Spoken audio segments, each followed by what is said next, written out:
Hi, this is Kate from Minute Earth. India and China together are home to over 2.7 billion people. That's as many humans as in the next 20 most populous countries combined, or in the whole other 170 countries in the world. Over the last 300 years, India and China each added more than 1 billion people to their populations, way more than any other country. But they have actually been growing at about the same rate as the rest of the world. They have a lot more people today because they had a lot more people a few hundred years ago, when the world began its period of modern and rapid population growth.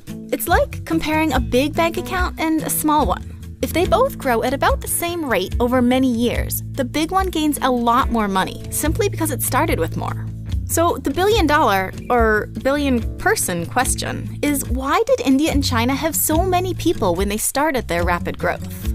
We can't know for sure, since so many variables factor into long-term population dynamics. But the two most plausible explanations are food and area.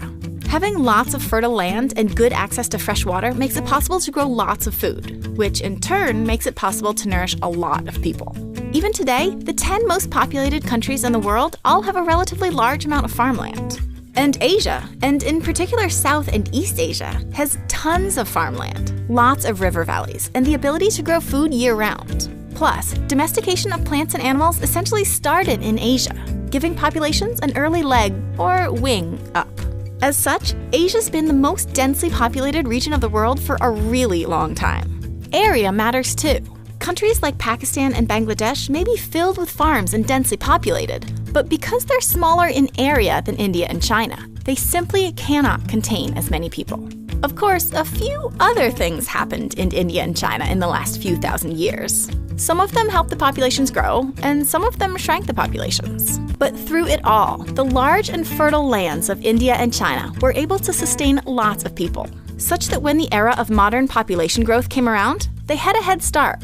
Or rather, 100 million head start.